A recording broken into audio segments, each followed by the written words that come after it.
This is CGTN, China Global Television Network.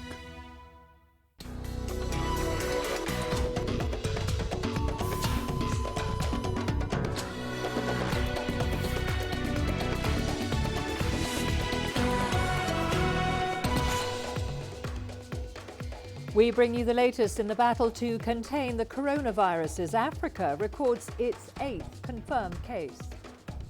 Benjamin Netanyahu projected to win Israel's 3rd election in 1 year. And World Wildlife Day, we tell you what Africa is doing to protect its endangered species. Hello and welcome to CGTN. This is Africa Live and I'm Karen Roberts in Nairobi. Also coming up in the programme.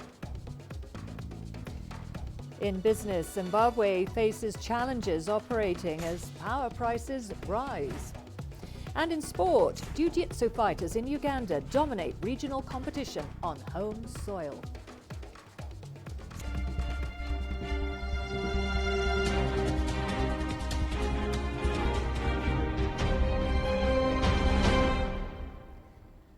We begin with the latest on the coronavirus outbreak. In China, the number of new cases has reached a record low since February, and no new deaths have been reported outside the epicenter, Hubei province. China's total number of confirmed cases stands at around 80,000.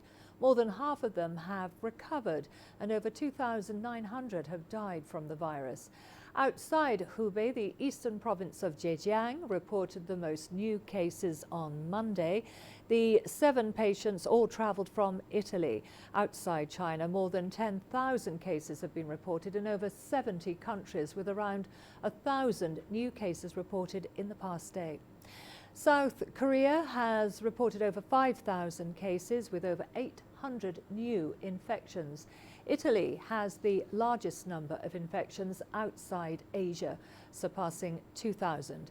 And Iran is the worst hit country in the Middle East, with over 1,500 confirmed cases and 66 deaths. Japan has registered nearly 1,000 infections. Well, health authorities in Wuhan say there's now an oversupply of beds for COVID-19 patients. While doctors say it could mark the beginning of the end of the health crisis in the city, they're also determined to keep the fight going until the virus is no longer a threat. CGTN reporter Zhao Yunfei has more. Crossing the warning line, we have entered an infection zone for COVID-19 patients, or what used to be one. You are here in the emergency department of our hospital. There will be a battlefield to fight against the coronavirus. But now the hospital is moving pneumonia patients to a separate building, clearing space to receive those with other diseases. The disinfection process is complicated due to COVID-19's high level of contagiousness. But Dr. Zhao says it's rewarding to reach this stage, as it is a sign of larger bed capacity. Do you feel a sense of relief, giving the sense that you're clearing more space for other disease? Yes, of course, because for doctors, it's the most difficult thing to see a patient and you can do nothing for him. But Dr. Zhao says the battle is not over. Medical staff have to stay vigilant with the novel coronavirus. Working on the front line puts them at great risk. 11 medical workers in the emergency department have been infected. 6 have recovered and are back at work. We have good protection, but in an environment, with too many patients, too many viruses, you stay too long, you get infected, no matter of the protection. Recalling the early days of the epidemic, the head nurse says they have overcome the toughest times. Previously, medical resources were very tight. The emergency room was desperately in need of them. Patients used to have to wait for beds, but now that's no longer the case. With hope lying ahead, Dr. Zhao says it's important to use rational and scientific methods when it comes to curing patients. Zhao Yunfei, CGTN, Wuhan, Hubei Province. South Korea has declared war against the coronavirus, with government agencies on a 24-hour emergency footing. The country's total number of cases is over 5,000, the largest outbreak outside China. South Korea has cancelled or postponed public events and extended school and kindergarten breaks. The central bank has warned of negative first-quarter growth as the epidemic hits both consumption and exports. President Moon Jae-in says the government will inject more than $25 billion into the economy to address the grave situation. Let's head to Tunisia now, where the Health Ministry has confirmed the first coronavirus infection in the country. The affected person is a middle-aged Tunisian who recently returned from Italy. The test confirmed the virus on the 2nd of March. CGTN's Adnan Chouachi now reports. Abdel-Latif Al-Meki said the health condition of the patient is stable and he does not suffer from complications. This Tunisian citizen who arrived in Tunisia on February 27th on board a ship from Italy showed no symptoms of infection with the coronavirus. The infected patient had complied with the instructions of the health team at port. As soon as the first symptoms emerged a few days after his arrival in Tunisia, the patient isolated himself at home and contacted the 190. A medical team visited him at home and made the COVID-19 test. All the 254 people who accompanied that patient on the ship and his family members have been quarantined for a period of 14 days and are currently undergoing medical monitoring. The Defense Committee at Parliament announced that the entire health system has been mobilized to deal with this epidemic. Health authorities have increased the level of vigilance through stepping up coordination with the various stakeholders to better control the health status of travelers arriving to Tunisia from airports, seaports and border crossings. 5 yachtmen of different nationalities coming from Italy have been confined since Sunday in their yachts at the port of Hammamet. This preventive measure has been taken despite the fact that they showed no signs of contamination. The governor of the coastal city of Hammamet has cancelled the annual Spring Carnival, which gathers over 20,000 people each year. The regional authorities said it's impossible to host hundreds of Italian participants amid the outbreak of COVID-19 in Italy.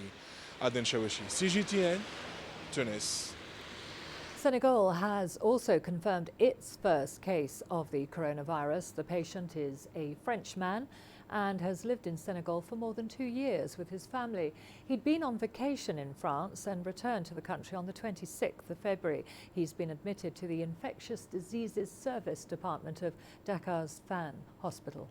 The alert cell of the Ministry of Health and Social Action was contacted by a private medical structure of Dakar about a patient of French nationality, received in consultation and presenting a fever of 39 degrees Celsius, a sore throat and a headache. The results of the tests carried out by the Pasteur Institute in Dakar have been positive. The World Health Organization has been informed in accordance with the international health regulations. Well, Tunisia and Senegal now join Algeria, which has 3 confirmed cases, and Nigeria, Egypt and Morocco, which have announced 1 case each. The majority of cases in Africa have been linked to Europe as opposed to China, where the outbreak began. The outbreak is not widespread in Africa, but health experts are gravely concerned at the level of the continent's preparedness. There's a mix of reactions about Africa's potential to deal with the coronavirus outbreak. Health systems in the continent are already overburdened with cases of malaria, measles, Ebola and other infectious diseases. What I can say is that the capacity of countries to address this outbreak has improved extremely in the last few months while we've been working with countries. And even going back beyond that, before that, we've had an Ebola outbreak on the continent for 1.5 years and have worked in countries generally to improve their preparedness. Indeed, at the moment, we are very limited in capacity to deal with an epidemic of the new coronavirus because we can't take care of more than 3 sick people. So there needs to be a center with a large capacity. In addition, we also need adequate equipment because this would be an epidemic, and therefore we have to look at this in terms of a large number of people who would be affected. Member countries have embarked on a number of measures to strengthen health surveillance and response systems. There's a brand new emergency unit, state-of-the-art, that is under construction, has been under construction in Gwagwalada, which was not yet completed, but they are working at feverish pace, and they should be completed by next month, April. In the meantime, we are using an ICU, which is just a brand new ICU there, which has been equipped. It has the furniture and has everything ready, but it also is also going to benefit from procurement that NCDC is making. Africa's Centers for Disease Control and Prevention has activated its Emergency Operations Center. The International Monetary Fund and the World Bank have also pledged support to help address the human and economic challenges of the fast-spreading outbreak. Chom Gono, CGTN. On to Ghana now, where authorities are stepping up surveillance and screening of people coming into the country at all entry points. The move follows the confirmation of the first case in Nigeria. Health officials in the West African nation are also intensifying campaigns urging citizens to keep good personal hygiene to prevent the spread of COVID-19. CGTN's Nabil Ahmed Rufai reports from Accra. The Ghana Health Service says the confirmed case of the COVID-19 in neighboring Nigeria is a sign for Ghana to be on high alert. The confirmed case in Nigeria has also created fear among Ghanaians, but Ghana's Health Service says the country's surveillance and response mechanisms are ready to pick and deal with any suspected case. According to the Health Service, 25 suspected cases have so far been picked up but tested negative to the coronavirus. 14 entry points into Ghana, including the Kotoka International Airport, have all been fitted with scanners and handheld non-contact thermometers to read the temperatures of travelers. The Ghana Health Service says in the absence of vaccines and a cure, the most efficient response to the global health threat is prevention. Nabil Ahmed Rufai, CGTN, Accra, Ghana. For many countries, like South Africa, the coronavirus outbreak has come at a time when health authorities are preparing for the annual influenza season, advising people on precautions to protect themselves and others around them.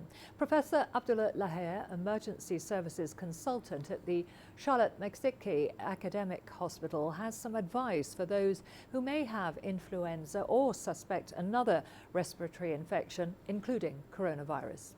Ensure that you do wash your hands frequently. We need to use some type of detergent agent. So yes, if you do have water available and soap, use soap and water, rub your hands so we can wash off the virus or any type of virus. If there's no soap available, then an alcohol-based solution can also be used. Very important as well to continuously and frequently clean surfaces around, especially when you are sick and you're coughing around into surfaces. Because we do know that the coronavirus and other respiratory tract viruses can potentially last on surfaces for up to several days.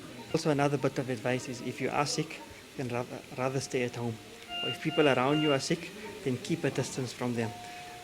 The coronavirus can spread, well, the droplets can spread for up to several meters, 6 to 7 meters. Obviously, it depends on the force of the cough as well. Meanwhile, the president of the Abuja Chamber of Commerce and Industry in Nigeria has commended China for its efforts in handling the coronavirus outbreak. Adetokunbo Kayode says China's active resumption of work and production will inject momentum into global economic growth and is widely welcomed by African countries. This slowdown there'll be a bounce back quickly. Immediately, they can put a ceiling on this virus and control it, because there's a lot of pent-up demand now.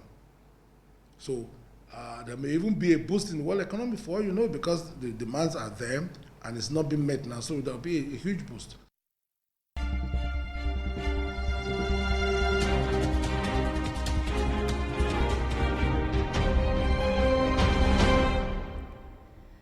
Prime Minister Benjamin Netanyahu has claimed victory in Israel's general election. Exit polls indicate that his right-wing Likud party is ahead of main rival Benny Gantz and his Blue and White party, but still short of a majority in parliament by 2 seats.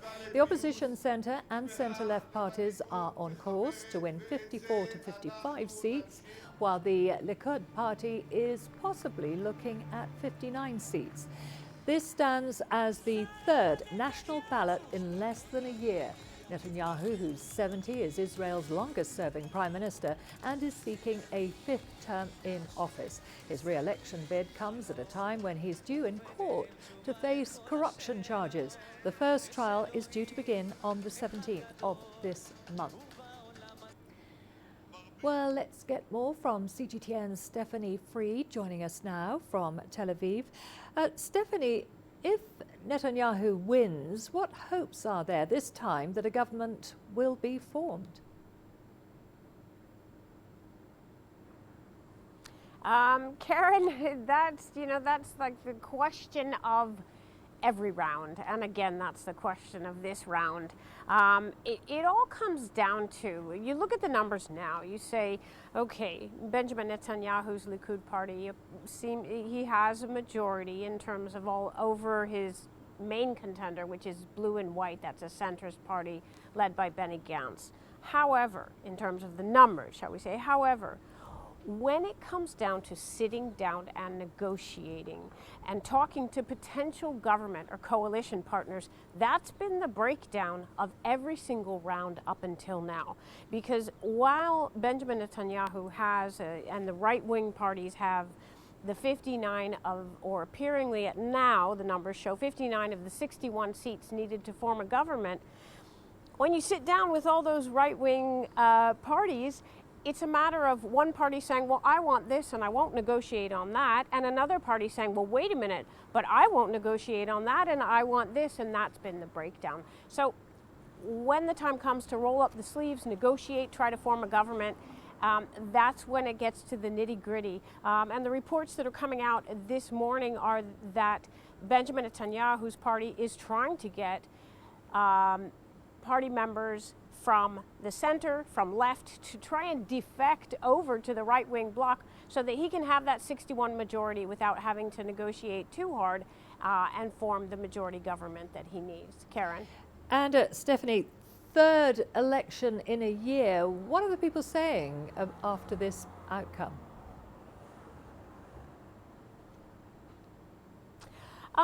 Well, it depends on who you talk with. People certainly in the right-wing camps are thrilled. We saw that as the exit poll numbers came out, dancing, singing, feeling vindication. There's a sense among Benjamin Netanyahu's supporters that he's the king. He is the longest-serving prime minister in the country's history, that nobody can replace him. And there's a big fear of the unknown. Who else could do his job? Who else could step in and lead the country and be in the world forum? And that's among his camp. On the other side, there's the sense of despair, of fear. This was a dirty campaign, and even the president of the country said so on election day. Nasty, dirty slurs, uses of racism, uses of the bait of annexing Palestinian land to lure in voters. On the flip side, the united parties of the joint list of Arab parties led by Arab leaders, they had a huge gain in this election. That also says something. So, as is, the country is split politically. There's a majority that's gone to the right, but there still is a tremendous voice of dissension. Karen? Okay, thank you very much for that update. That was Stephanie Freed there, reporting from Tel Aviv on Israel's general election. We are now going to a break. Don't go away, lots more to come, including Nigeria's military operation against bandits to be intensified after attack in Kaduna left 50 people dead. And we focus on Africa's endangered species on World Wildlife Day.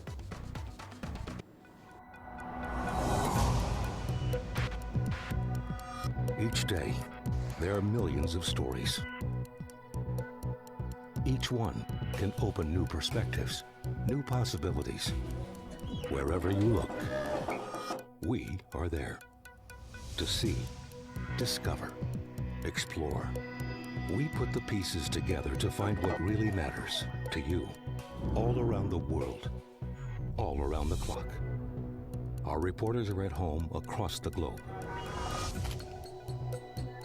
From our headquarters in Beijing and production centers in Washington, Nairobi, and London, China Global Television Network. Stories from across the globe, reaching people across the globe. CGTN. See the difference.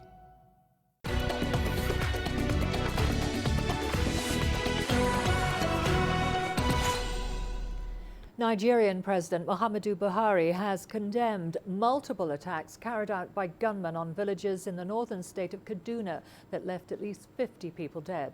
The government has vowed to continue with current military operations against bandits in the area.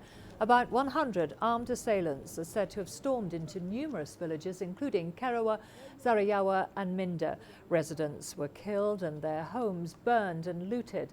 Authorities say the death toll is likely to rise following the attacks. The assault is said to have been in retaliation against villagers who allegedly assisted army operations against the bandits. Nigeria is struggling to contain Islamist insurgencies in the northeast, conflict in central states and militant groups in the Niger Delta in the southeast.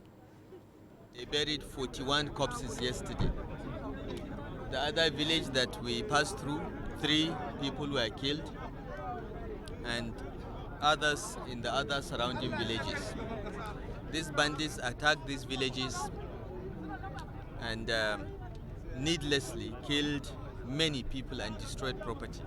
We have asked the security agencies to just wipe them out. Until this banditry is declared an insurgency and they are fought with the same ferocity as we have fought Boko Haram, they will continue to attack vulnerable communities like this and kill our people. Tunisia has hosted the 37th session of the Arab Interior Ministers' Council.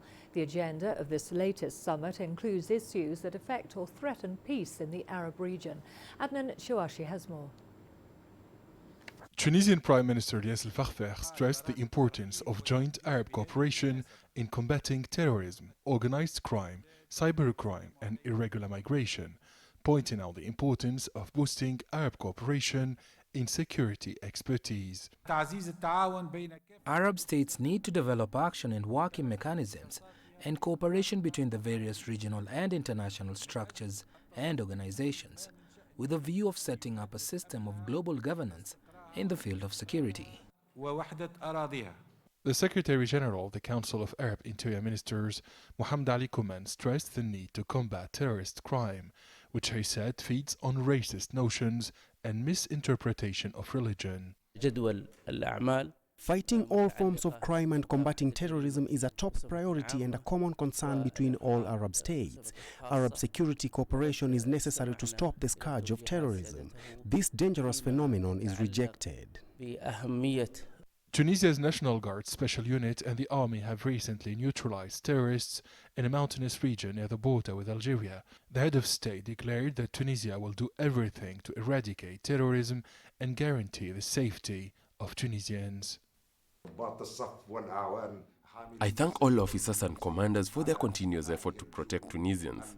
People are not aware of the sacrifices made by security forces. They just see the results by neutralizing terrorist cells.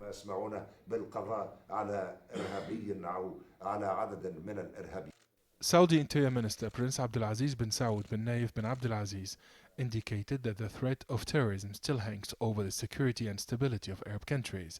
The Council of Arab Interior Ministers will consider the formation of a team of Arab experts to identify terrorist threats and paralyze terrorist acts in a timely manner. President Kais Saied and Tunisian Premier Yassir Fakhfakh stressed the need for a new approach to combat terrorism that is not limited to the security dimension. They noted that the new approach should encompass the educational, media and judicial aspects. عدن شوشي CGTN تونس. It's World Wildlife Day, and South Africa remains a top tourist destination that's widely respected across the world for its national parks and game drives. But in Cape Town, there's one attraction that stands out for its proximity to the city and its role in conservation. CGTN's Renée Delcam has the story. The population of the African giraffe has been declining in the past few decades. Giraffe House has 4 giraffes, as well as a variety of other animals which are ambassadors for the plight of their other counterparts across the African continent. So we've got the tallest land mammal in the world, giraffe. We've got the biggest antelope, eland. We've got the smallest antelope, blue duiker. We've got our national bird, blue crane, our national animal, springbok. We have the oldest animals in the world, crocodiles and tortoises. So we need to focus on these animals. Giraffe House, which is just over 40 kilometers from Cape Town, was opened back in 2007. Its main aim is to give local school kids and visitors who would never have the chance to experience animals in the wild the opportunity to see and learn about African wildlife right here on their doorstep. Giraffe Wildlife Awareness Centre is first and foremost an educational portal, but we offer people a mini safari. People don't have the opportunity to get out into nature often, and also our locals surrounding us don't have the means to go to places where they can experience animals, ones that they'll see here at our facility, and that's where we come through. Although Giraffe House attracts many international and local tourists throughout the year, their greatest focus is on developing the next generation of conservation warriors through African wildlife education programs for school kids. Having the animals and being able to do the shows with the animals and having the children interact with them is actually so special, because you nurture that love and that appreciation for the animals from a young age, and especially some of the animals we have here. While some of the reptiles and other creepy crawlies are definite showstoppers for the kids, it's the iconic African giraffe, like Jerry, that turns the most heads. Jerry, she's our oldest giraffe. She was born during a game capture. A ranger had her in his garden and he hand raised her for 2 years. And then Jerry outgrew the garden. And then they needed somewhere for her to go. And this is all she's known, so they called us and we took her. The kids that come to the facility like this could be the new Minister of Environmental Affairs in the next coming years, or the President. And we need to influence our kids now. And animals form a very important part of our lives. And we need to look after our future. Renée Delcam, CGTN, Stellenbosch, near Cape Town, South Africa. March the 3rd is a day set to celebrate and raise awareness of the world's wild plants and animals and their protection from illegal trade. The day, which was approved by the UN General Assembly in 2013, is now one of the most important global events dedicated to wildlife. CGTN's Daniel Arapmoy takes a look at some of Africa's endangered flora and fauna. Researchers have identified 4 regions in Africa that are particularly exposed: Ethiopia, Central Tanzania, the southern part of the Democratic Republic of the Congo, and the West African tropical rainforest. The rosewood is Africa's largest trafficked form of flora. Orchids are wanted for decorations, food, and medicine, now under threat of extinction. Cycads is the world's oldest seed plants. There are growing fears the plants could go extinct. In Africa, the pangolin is on the brink of extinction, hunted for their scales believed to have medicinal purposes. The black rhino is critically endangered. They are killed for their horns. African wild dogs have been shot and poisoned. Their population is declining, their habitat lost to deforestation and human developments. Back to you. We've got all the business news coming up after the break, including businesses in Zimbabwe desperate to stay operational as price of power rises. And prosecutors in Angola close in on the children of former President José Eduardo dos Santos in a corruption probe.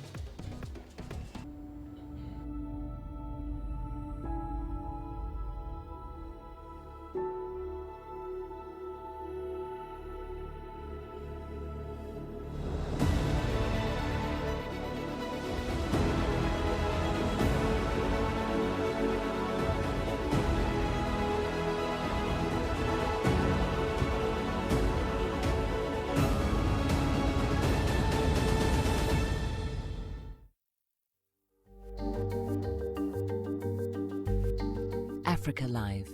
Find your voice.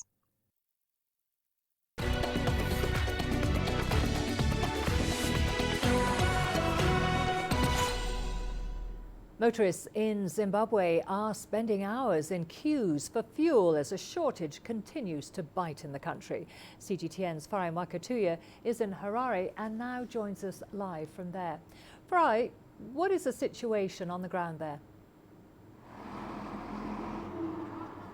Well, Karen, the fuel shortages have been a persistent development, a persistent issue here in Zimbabwe for some time now, close to 2 years. There have been shortages of this precious liquid, there have been queues, there have also been regular price hikes. But what we've started to see over the last couple of weeks is the situation getting much worse. There's been a spike in the length of the queues. If you look here behind me, there are queues, cars and trucks queued for several kilometers going that way. But what we're also seeing is a shortage of the actual precious liquid itself. Not only are there queues, but there are some petrol stations that would ordinarily have fuel that don't have any. As a result, drivers are spending days in these fuel queues. This particular one hasn't had fuel for close to a week now. Truck drivers who are here, are having to make a home away from home, cooking here, eating here, sleeping here, basically camped here for days while they wait because they can't go anywhere else. The petrol station that they're trying to get to is that one over there, but as I mentioned a short while ago, it doesn't have any fuel. Now, I spoke to one of the drivers who's been here several days. He drives a bus. Sir, how many days have you been in this queue? It's like I've got 8 days on this queue.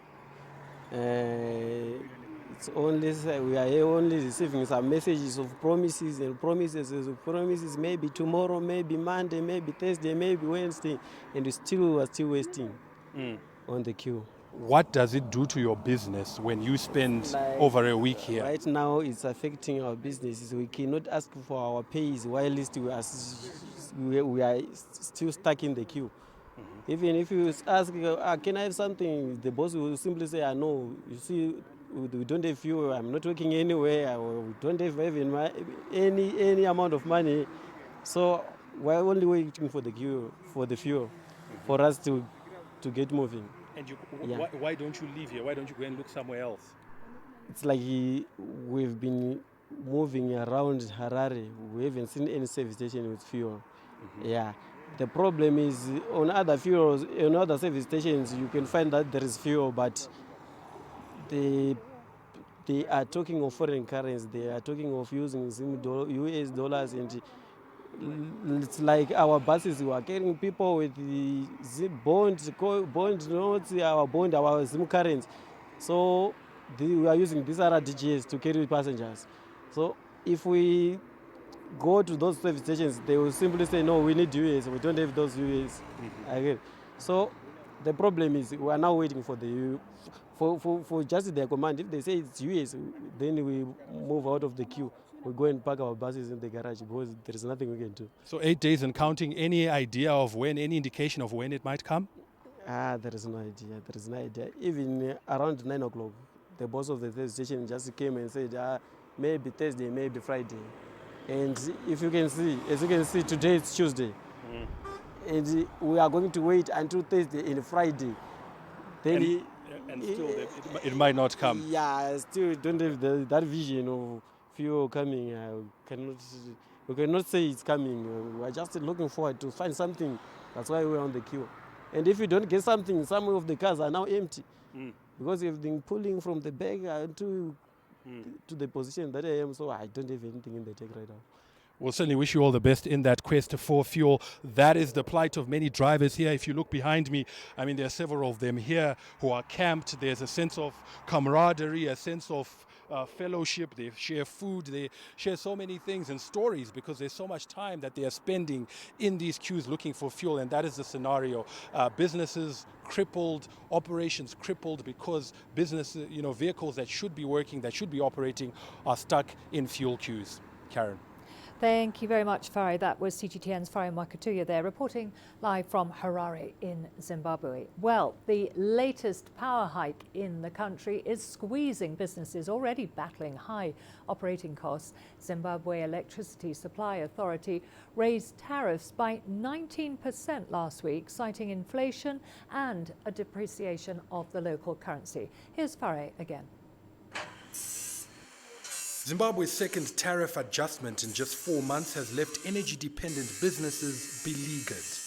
Before load shedding atanga 2 years ago, before the load shedding began, I would use $120 on electricity for a whole week.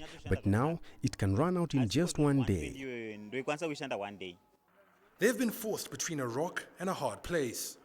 Either they absorb the tariff increase and eat into their profit margins, or they pass on the cost to their customers. However, with many of those clients unable to pay current prices, that may mean missing out on potential business.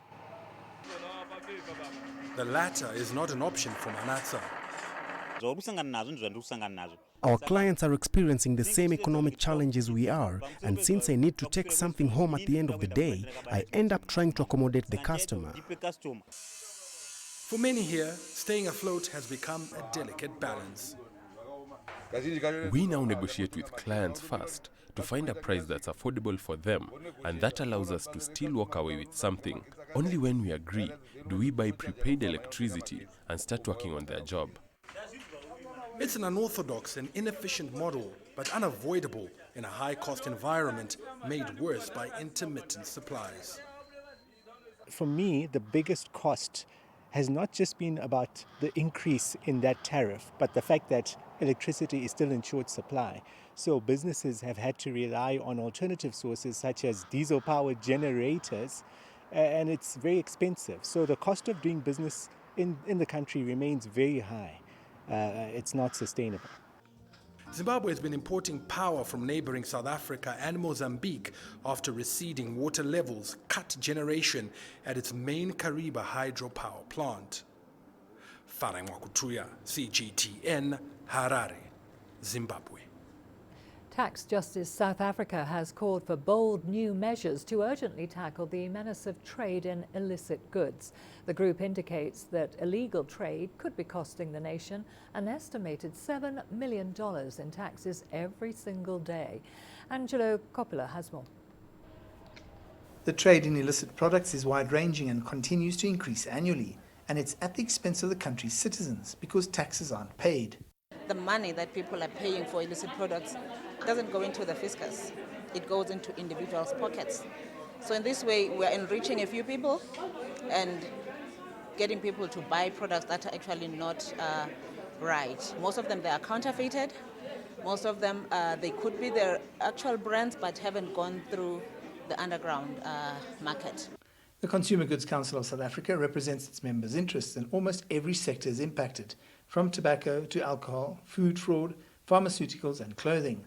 The Council has developed technology that could be used in the fight to stop illicit products from reaching the market.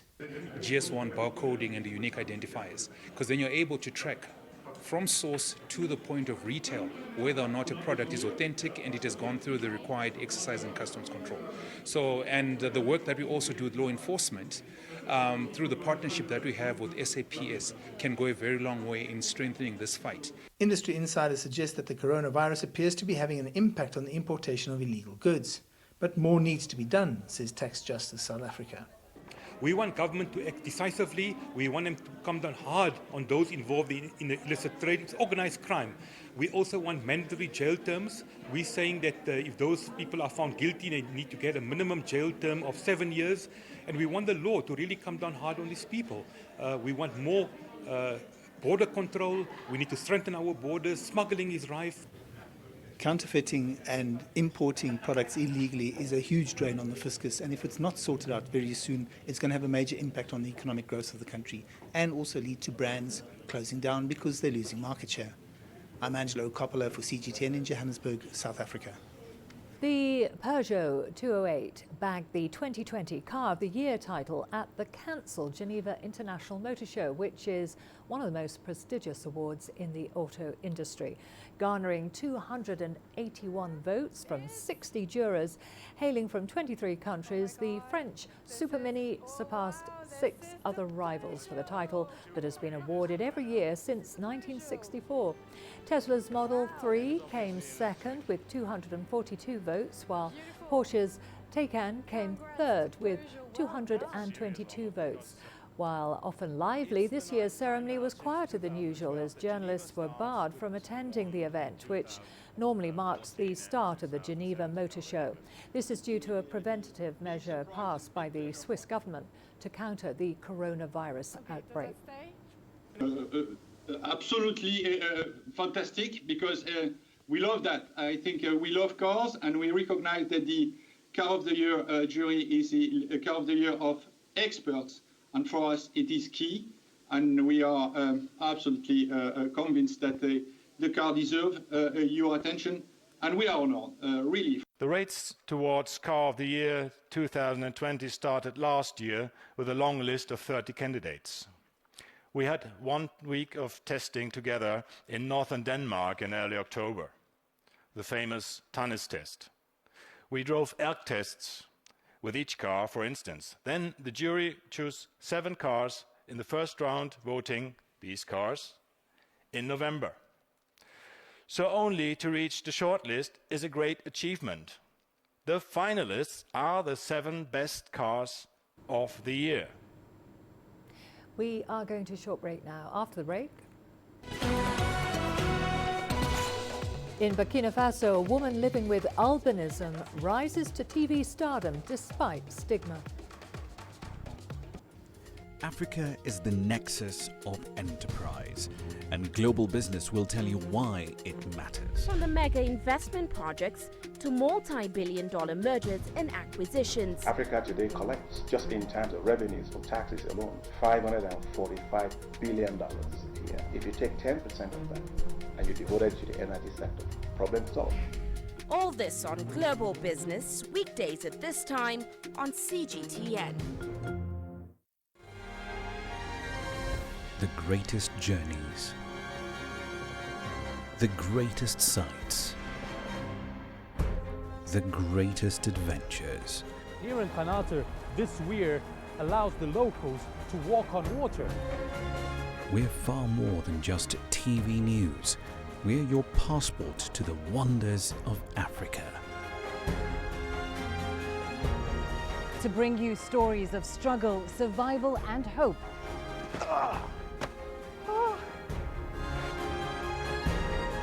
So let's explore.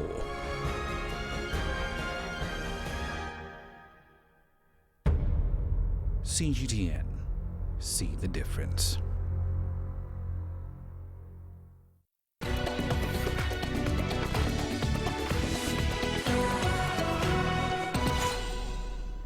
Albinism is a congenital skin condition which causes a lack of pigmentation in the hair, skin and eyes. Many people living with albinism are vulnerable to attacks because of beliefs surrounding the value of their body parts. In Burkina Faso, television host Lina Banti has been fighting the stigma despite a struggle against prejudice about both her gender and her condition. It's been double trouble for Ivorian presenter Line Banti. For one, she's a female working in the entertainment industry, and on the other hand, she's a person living with albinism. Banti hosts a popular daytime show in Burkina Faso and has had to battle her way up to the top. I had to do the work. I needed the rage to win. I needed a lot of things, and my secret basically is that. My secret is work, determination, the rage to win. It's an oversized ego, and also my smile because I'm always ready. Action on Albinism, a non-profit organization in the country, reports that the myths behind the condition are still very much alive. And Banti is no stranger to the threat. She says she has escaped 2 kidnap attempts. I am not albino. I am Albai Bell, which means I feel good about myself. I think in a very positive way. My priority is not set by others. I always think about myself first, and I don't wait for the state to come and help me. No, I act, I initiate, I get training, I create a job, I do things. I am a lady boss. Bunty has been an activist against the prejudice that she has fought and that she has also witnessed. She has organized events such as fashion show to highlight the albino community. She says she will also like to start a foundation so that her community can rule the world. Chomrono, CGTN. Let's now head to South Africa, where a self-taught contemporary artist, Artwell Musongati, is catching people's attention. Musongati, who was born in Zimbabwe, creates art that captures people's imagination through vibrant colours. His work graces the walls of many galleries and private collections around the world. CGTN's Julie Shear has more. Artwell Musongati is considered one of the most promising African artists of his generation. In his studio in Knysna, the self-taught painter who left Zimbabwe 22 years ago draws beautiful, vibrant figures. Naturally, I was born an artist because my parents named me Artwell, and it pushed me a lot in starting to be a painter. I still remember the school days. I was into music as all children and as well, but in classes now in mathematics and science, I was more time drawing for others. So surprisingly, when I finished the school, immediately I started to paint, and 2003, that's where I seriously started. Musongati has traveled the world exhibiting his work. In his paintings, Artwell depicts a sense of immediacy that is real and perceptible. I'm more impressionistic. My inspiration comes from my surroundings, from the township, the people here in Africa, the landscapes, the seascapes, the environment, the people actually.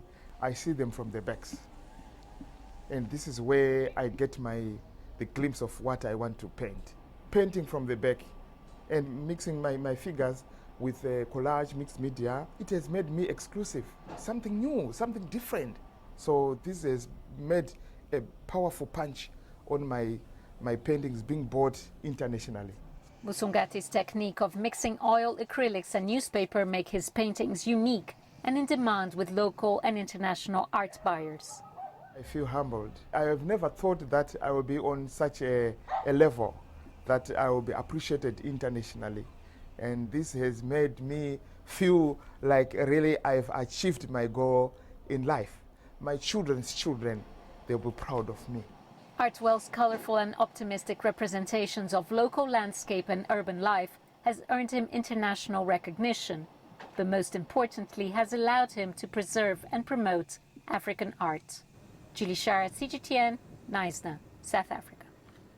We've got all the sports news coming up for you after the break, including Jiu-Jitsu fighters in Uganda dominate regional competition on home soil.